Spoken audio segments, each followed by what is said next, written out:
Hello everyone, I'm Captain Logan. And I'm Eric. Welcome back to and I'm Read, useless. or We're All Gonna Die. Today, for a little bit, I'm gonna talk about Jurassic Park by Michael Crichton. I read this book, Eric, and finally I read Jurassic Park. I have meant to do this for years, and in fact, when I was a kid, I tried to read some of Jurassic Park, and I got really bored with the science stuff, so I put it down. Which is funny, because I didn't have that experience with it this time, and I kind of, looking back, like I'm looking at my 14, 15-year-old self whenever I tried to read this, and I can see where I was coming from, kind of, but I think the issue was I didn't, read on far enough to actually get to the park and the fun stuff. I did an audiobook. I think, yeah. I remembered this book having it being like Moby Dick or something, where it was pages of dinosaur facts, and then which you would love now. Narrative, and then pages of not really. My eyes would still glaze over. I love these movie monsters we call dinosaurs before I like actual dinosaurs. It's so weird. I've been on this insane, crazy Jurassic Park kick. Eric will tell you. And I don't know what it is, and Fallen Kingdom wasn't good, but something about that movie has gotten me into just this massive Jurassic Park kick. I've always liked it, but I feel like I've accidentally jumped the line to turning into a massive fan of this franchise. I don't understand your love of Jurassic Park and dinosaurs, but not caredness about Godzilla. I don't know. He's basically a big T-Rex that breaks things and fights other dinosaurs. But it's not the T-Rex that gets me excited. It's the Velociraptors. I know. Give me that Godzilla monster and we can talk, but there's not one. I mean, Destroyer's got little crap guys that go around kill people. It's not the same thing. Sure, okay? sure. They're not pack hunters. They don't have. They're not super intelligent. They don't have the big crazy not smiles the on their second most face. intelligent. They're not the second most. Yeah, exactly. Which, by the way, kind of in this book. So, Jurassic Park, the novel, is really, really readable, and Michael Crichton was a hard sci-fi writer who, for whatever reason, wasn't really thought of as a science fiction writer, but that's very much what he was doing. Yeah, we don't put him in science fiction. Just something about the fact that he was writing about present day and dealing with science of the day, or theoretical science of the day, made him not science. That's science fiction. I'm sorry, it is. That's what it is. And at the time, the thing he came up with for how you would make dinosaurs is ridiculous. Is not possible. That's you just not grind how up the bones, right? Isn't that what it is? No, it's not grinding up the bones. I thought that's what I remembered it being. Was just they grind up the dinosaur bones. They make a powder of dinosaur DNA. No, it's still what it is in the movie. Is it the amber? Yeah, it's still the amber. I could have sworn it was the amber. There's a lot of things in the book that we play as big reveals that we get earlier in the movie or are given to us more concisely. There's there's a whole mystery about why there's InGen is stacking up amber. They're getting a bunch of amber. It's why are they getting all this amber? What would that possibly be? Why would that be valuable? Nobody cares about this. And we find out it's so they can get the DNA to make the dinosaurs. But like I said, I just misremember that. There's a few things like that. They save, and this is weird. I say they. Michael Crichton is one person who wrote a novel. Crichton. He did have a team. I don't know about this at this point, but he did have a research team that reassearched all the science for him. That doesn't surprise me because there's a lot, and he's really super detailed with all that. And as you're reading it, it feels really ultra real. And I'm sure there's stuff that is straight up bunk and made up, especially because. Obviously, with all the stuff you can't know about real dinosaurs, you have to make up the stuff that you're saying is real, where you're well, we brought them back to life, and this is what we found out about them, and if we did that in real life, we might find out all kinds of things about, say, the Velociraptors that aren't actually, true. But anyway, one of the big things that he saves as a reveal till the end, which I thought was kind of odd, or till very close to the end, is the thing with the frog DNA. And that is in the book, but that's interesting because that feels like it could be a reveal. Yeah. And they aren't even fully dinosaurs. And say that again. They aren't even fully dinosaurs. We have to fill in the gaps. No, that we know all the way through. Oh, okay. What we don't know is how they change sex. He makes that a big reveal where there's something about frog DNA earlier, and then but there's still this big question, like Wu finally talks about it at the end, like how longest running character from that novel. Yeah, which is weird because he dies in the book. And by the way, I'm just going to spoil the crap out of Jurassic Park. So it just like if you want to sit down and read this and you don't know this, I'm gonna spoil it because a lot of what's interesting about this is what gets what's here that's not in the movies that I think some stuff that should be, some stuff I'm glad that's not there, and also the fact that or I guess this is my opinion, but I think that it wouldn't have been that hard to make a sequel to this, and Lost World is a really forced sequel, both in book and movie. Which you're reading now. You're reading Which I'm reading now, and we just retcon Ian Malcolm's death at the end of this, and it's ridiculous. Anyways, so that's making it hard to even get excited about reading that book, but I'm gonna try to do it. So I have a question, I guess, just up front. Yeah, absolutely. At the top. Sure. Do you like this better than the movies? Do you think this is better? Not better than the movies at large. It versus Jurassic Park the film is really hard. I think at the end of the day, they both have pros and cons. That. Yeah, absolutely. So, I figured, and I'm glad you said that because this is a big thing, maybe the main thing I wanted to talk about. I think the Jurassic Park movie is a really good adaptation of this book until the end. And I kind of expected to finish the book and go, oh, well, this is like a way more sophisticated piece, and I expected it to have a lot more character dimension and all of that. Crichton's not really about the character dimension.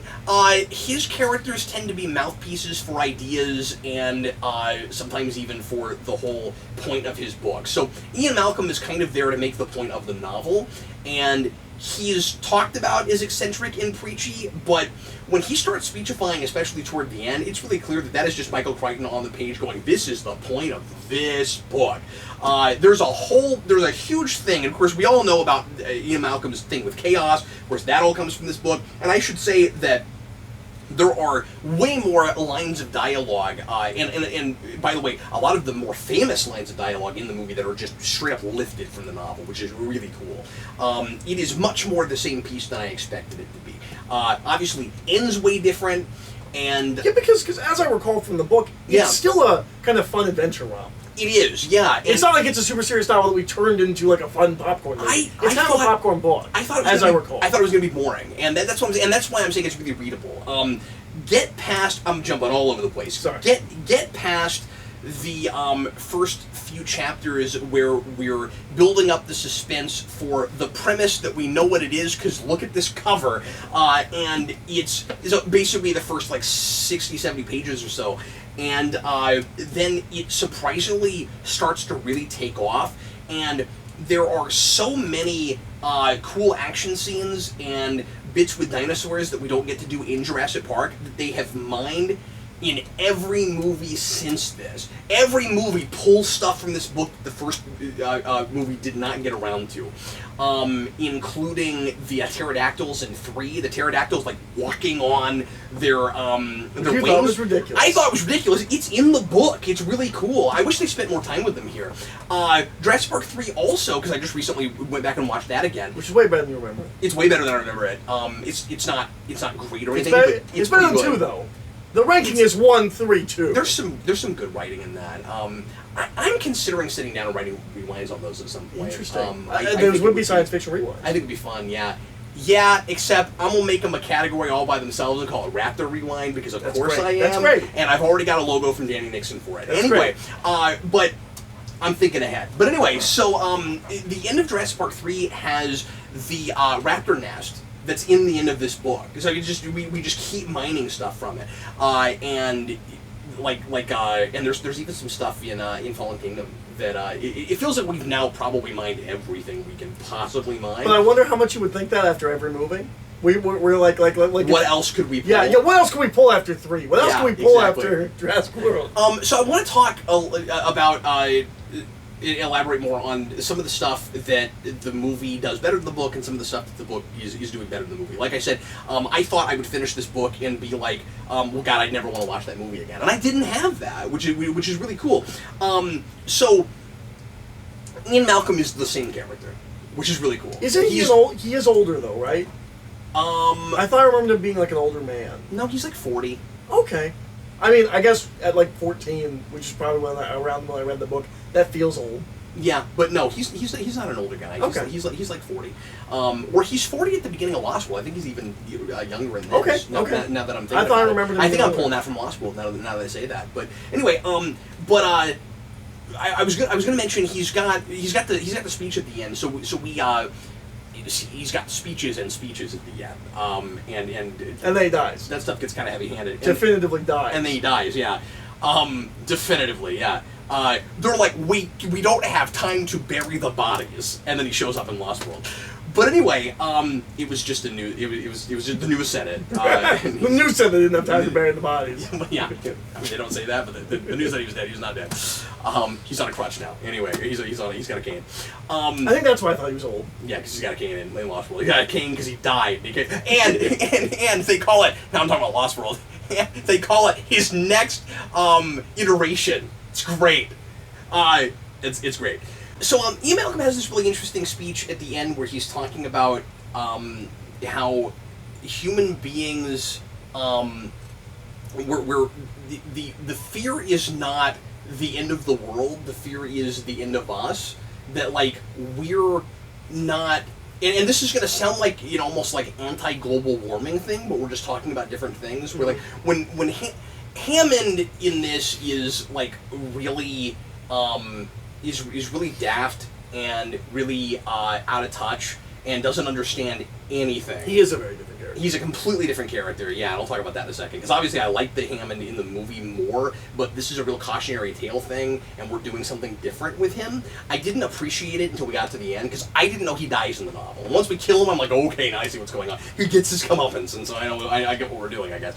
But Hammond thinks that Malcolm is talking about the end of the world, like somehow the dinosaurs are going to destroy the planet or something, and he doesn't get that what Malcolm is talking about is that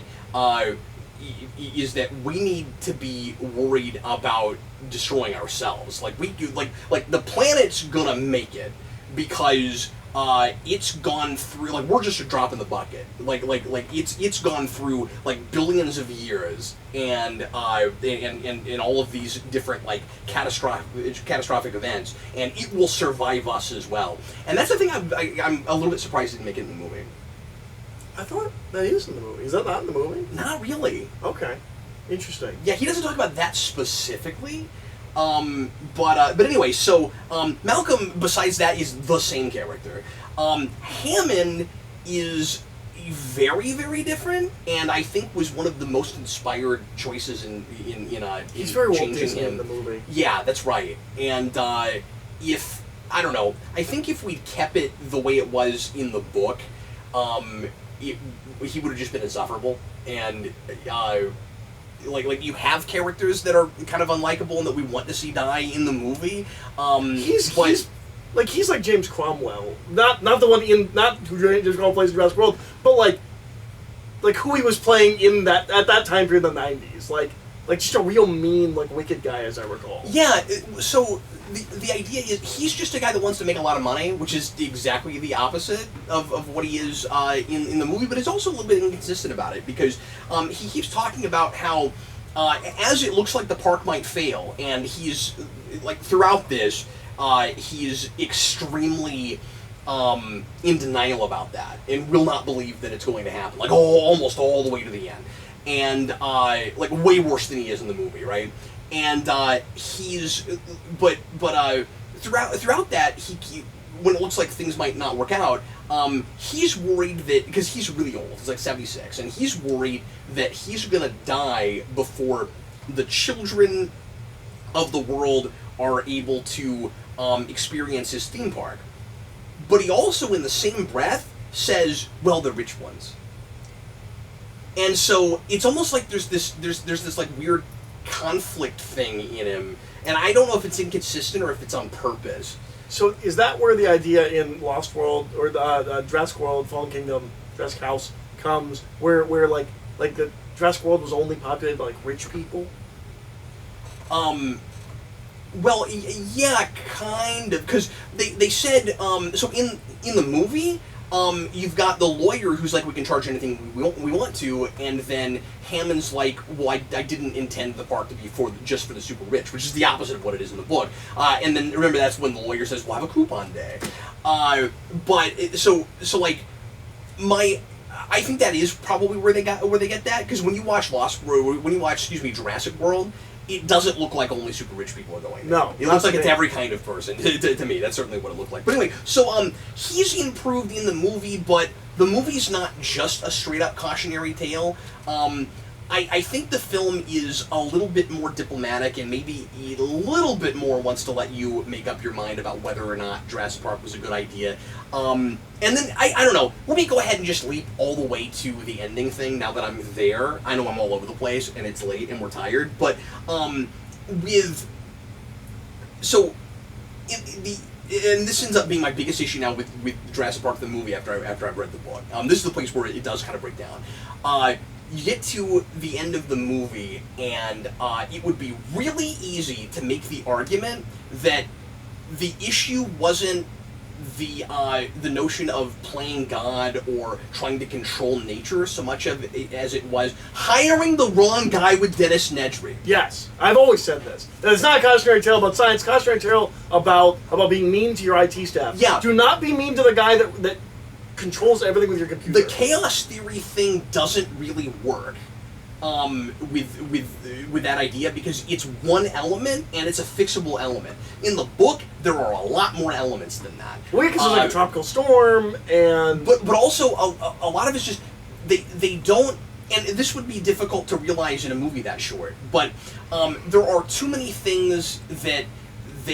with the computer system and with keeping the dinosaurs fenced in and all of that they don't allot for, and that they can't possibly allot for. So even if they got it all fixed and set up again, there would be something else that would happen that they wouldn't be able to plan for. The power stays off way longer in the book. Like, it takes them forever to get it back up, and they never fully do. And by the end of the movie, they fix the power thing. The fences are back up. Like it's all good. In the book, they don't even know how many dinosaurs they have because so many of them have procreated already. They can't possibly keep them all. And it's kind of fun the way I won't go into it, but the way they find out that they have a lot more dinosaurs than they thought they did, because the computer system isn't set up to identify the ones that aren't there. So it's like there's a certain number that they think they have, and whenever they check with the motion sensors to see how many there are, they just check it against the number they have already. So they'll just type that number in. They never think to type in a larger number. So when they finally do, and he has charts and graphs all over the book. When they finally show it, it's like the number was 30, and we only checked for 30. But then when we said 52, oh my God, there's 45. It's great. But yeah, the end of the book is very different. They end up, the Costa Ricans end up bombing the island to get rid of the dinosaurs. And a thing that the movie never addresses is that there is nothing once the power shut off. And like, yeah, they've got the power working by the end, but I wouldn't assume they would leave the generator on, and even if they did, it would eventually go out, right? So I just thought of that. But anyway, so some of them would get off the island. At least the winged ones would get off the island, right? The book opens with the idea you have in Lost World, which is, well, actually, I say that. We're on a different island in Lost World, but it opens with a similar scene as in the beginning of Lost World, where you have the compies, who are all over the book and aren't in the first movie at all, and those are the little green dinosaurs. And they probably didn't think they could do those special effects-wise when they made the first And movie. when they made Lost World, they still kind of couldn't. They don't look great, not compared to what's in everything in Jurassic Park holds up. Yeah, yeah. Like even the CG raptors look pretty good. But the animatronic stuff especially, like it looks as good as anything in Jurassic. Yeah, I think everyone forgets how much animatronics they were. Like the special effects or the CGI in Jurassic Park looked like 20 years ahead of its. Most of that is actually animatronic. Yeah, most of it is animatronic, like 90-something% of it. Yeah. And that's why it looks so good. But it's still, obviously it's amazing. That's really what the lesson we should be learning is like, oh, it holds up because it's not because it's practical because we shot it. Yeah. Yeah. But the beginning of this book, the reason, the impetus for the whole thing is dinosaurs get off the island in the first place. We start with the idea that they can't be contained. And Jurassic Park doesn't deal with that at all. And somehow they just stay confined to that island and they never get out again. The end of the book, there's an epilogue, and we are basically in the status quo at the end of Fallen Kingdom at the end of this book. Like, already.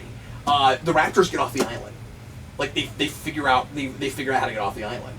And they also address the issue that we have, that I told you about in Lost World, with the enzyme that they're denied. So that if something happened to the island and everybody had to leave, they would die within a certain number of days. There's an enzyme in the book that's denied them that in their original genetic makeup, it would have just it's lysine that it would have just made for them, and they can't get lysine naturally, so they'd have to get it from another source, and they just feed it to them in tablets or something, right?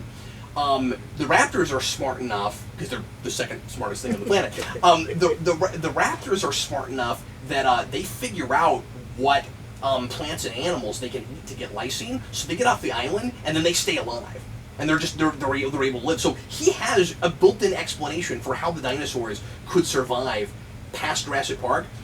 It's a sequel bait ending to a novel everyone acted like you couldn't make a sequel to. I don't understand.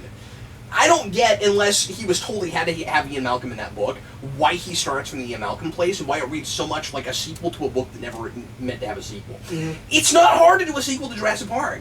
In fact, it almost begs for one. Mm-hmm. Like, I get to the end of this book and I'm like, I want a sequel. I don't understand that. So the kids in this, Lex and Tim, they are reversed in the movie. Lex in the book is the younger, less smart one and the obnoxious one, and she is ultra obnoxious in the book. Like that is one of my least favorite things, is that she's just awful. And like, I get that their parents are divorcing and there's probably like something with the parentage that's gone wrong there, but oh my god, she's just insufferable. And I'm pretty convinced is responsible for deaths or weird deaths. Like, really. Also, way more people die in the book than die in the film.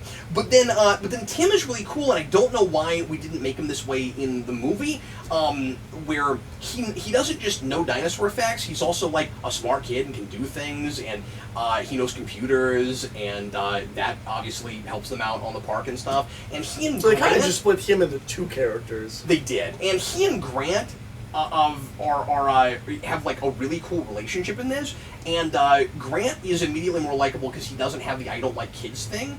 And one of the things I love that Crichton does, and it makes Grant in the movie irritating, he's redeemed by 3. He's great in 3. He's a lot more like the character in the book in 3. But in the first movie, like I said, obviously he doesn't like kids, and it's like, I don't like kids, I don't like computers. He doesn't get computers in this either. But the reason he likes kids in this is because is simply because kids like dinosaurs.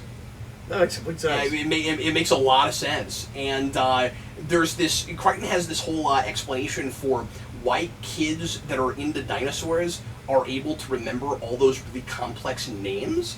And also why they're so into dinosaurs in the first place is because they're fascinated by authority, and the dinosaurs like represent their parents, and by knowing all the names and everything they can know about them, it makes them feel like they have some kind of power over authority, which is a really cool idea. Yeah. I think that's super interesting. But anyway, there's a lot of stuff I could go in about. I'm already almost half an hour in. So I think the biggest problem with Jurassic Park, the movie, the book, all of it, is that it's built on a faulty premise, which is that we shouldn't do this. It's against nature. We shouldn't bring back dinosaurs. What do we want more than anything in the? It's like the Hulk movies. Like the Hulk movies built themselves against the audience. All Bruce Banner wants is to not be the Hulk. Yeah. What do we, the audience, come to the movie for? To see the Hulk. We are in opposition to the character. The moral of Jurassic Park is in opposition to what I want in the world. Yeah, that's fair. He's probably right. but I want dinosaurs. And that's the thing. It is kind of heavy-handed, and it's kind of too bad that the approach wasn't different. But obviously, it's the book he wanted to write. So like, it does feel like it's a sermon as much as it's a story, but it's a surprisingly entertaining sermon, and he's having a lot of fun with all the kills and stuff. It would be better if what happens simply happens, and Ian Malcolm doesn't talk as much. Like that would kind of be better, I think. I don't know. Like it's played too much like a morality play, like a TOS episode. So just having fun with knives. Yeah, like the kind of awe and wonder and spectacle, I think, helps to fight what you're talking about a little bit. Well, no, that's what I mean is I watch that movie and I go, I know you're telling me that that this is a bad thing. Oh, but it saying seems really cool. You kind of yeah. That's what I'm saying. But it's cool at first, but then once you make the T-Rex terrifying, maybe not as much, right? And I mean, like, that movie did a really good job. No, of if making you gave me scary. a button that said dinosaurs exist again, I think I would push it. Understanding all of this. Wow. I think I would make the dinosaurs come back because they're cool. But the thing is, it's less that it's also less that they're scary and they can eat us, because after all, there are plenty of predators on the planet already. They're not that big, like the T-Rex, but there are plenty of predators already. The real issue is, can you cohabitate with them, and are you making them more dangerous because you're putting them in a habitat that they're not already accustomed to? And do we deserve to create something like that? The playing God thing. Yeah, like Ian Malcolm's whole thing isn't like making dinosaurs is too far. It's the reason behind it. It's the motivation behind it. It's that you're not creating something to be one with nature. You're trying to control nature in the first place, and you think you understand things you don't understand. That's what it is. It's that we're trying to control something we don't understand, not that we're trying to do it in the first place. If we understood it more, then if we did it for the right reasons and we did the work ourselves, that's the idea. So like, I tend to kind of agree with the message of Jurassic Park, if that's what it is. If it's just simply science bad, no, which is most I don't. Novels, I believe. Like then that I don't agree with. You know, but if it's the power with responsibility message, of course I agree with that. Yeah. You know, but yeah, I love this book. I will read this book again. Prose-wise, I wanted to say real quick, it's his prose is decent. Less description than I would expect. He tends to drop you in a scene and just go, and you kind of have to fill in the blanks yourself, which is okay. That's more my style anyway. But there are places where I think he could probably tell you a little bit more about what stuff looks like. His biggest issue, I think, is run-on sentences. He's really bad about it. Really? Yeah, just a whole lot of and I'm like, wow, you just proofed that. I don't know why you had to do it that way. It doesn't seem like it's for dramatic effect. It doesn't seem like there's really any reason for it. That was my biggest issue with him as far as prose go. All the chapters titles are like big font, and so anytime he flips through, is that what you're saying? Yeah, I saw Control, Stegosaur. Yeah. Real quick, also, Dennis Nedry is way more sympathetic in the book because it goes into all of the ways Hammond has screwed him. And we understand why he's not just a greedy guy. He's basically having so many problems have happened with the park's computers because Hammond didn't give him enough information in the beginning. He didn't even know it was a dinosaur park at the beginning. Like he's building this thing from scratch and doesn't even know what it's for. And I didn't talk about a lot of supporting characters, but there's cool stuff like the park ranger guy is a guy, the clever girl guy. Yeah, I think that's who it is.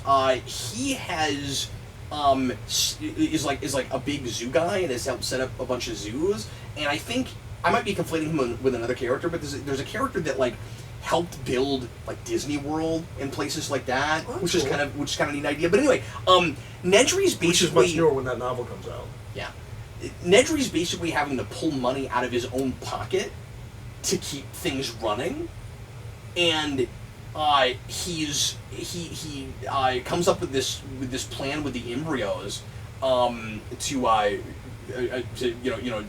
take to someone to give him a bunch of money like he does in the, and it's Dachshund again, to take to that guy to make like $1 million or whatever, so that he doesn't have to keep doing that. Like he's still an awful person, but he's like way more sympathetic than he is in the movie because he's not just greedy. Like he is greedy, but he's also like barely making it. So yeah. But it's quite good. Anyway, I've gone on long enough about that. I was going to do this in 10 minutes, but I had too much to say, and I'm sure all kinds of stuff I didn't say. But anyway, I'll hear about all this and more on Raptor Rewind. On Raptor Rewind, I'm going to probably try to do Lost World, if not the next time, the time after that, and we'll see what that's like. So anyway, thanks a lot for watching. Sure appreciate it. Eric and I are going to move on now to the last couple of segments on the Omnibus. We're going to do news, and then we're going to do the letters pages. So look forward to that. If you're watching on the playlist, just keep it running. And thanks a bunch for watching, everybody. Leave your comments. Tell me what you think about the Jurassic Park novel if you've read it. And in the meantime, I am Captain Logan. And I'm Eric. See you, folks.